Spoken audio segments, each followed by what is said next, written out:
ਲਓ ਜੀ, ਚਾਹਤ ਫਤਿਹ ਅਲੀ ਖਾਨ ਸਾਹਿਬ ਕੌਣ ਨਹੀਂ ਜਾਣਦਾ ਉਹਨਾਂ ਨੂੰ। ਬੱਚਾ ਬੱਚਾ ਜਾਣਦਾ, ਵਾਕਈ ਬੱਚਾ ਬੱਚਾ ਜਾਣਦਾ। ਉਹਨਾਂ ਨੇ ਮਿਊਜ਼ਿਕ ਇੰਡਸਟਰੀ ਨੂੰ ਵਕਤ ਤੇ ਪਾਇਆ ਸੀ, ਵੱਡੇ ਵੱਡੇ ਸਟਾਰਾਂ ਨੂੰ ਵਕਤ ਪਾਇਆ ਸੀ। ਉਹਨਾਂ ਨੇ YouTube ਨੂੰ ਵੀ ਵਕਤ ਪਾਤਾ।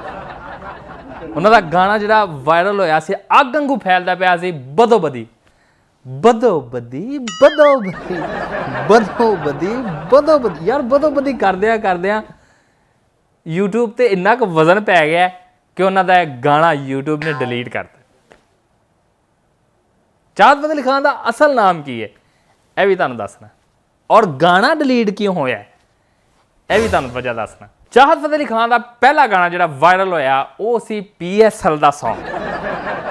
ये जो अपना PSL है ये जो हमारा PSL है, ये बहुत प्यारा PSL है, ये सारी टीमें हमारी हैं।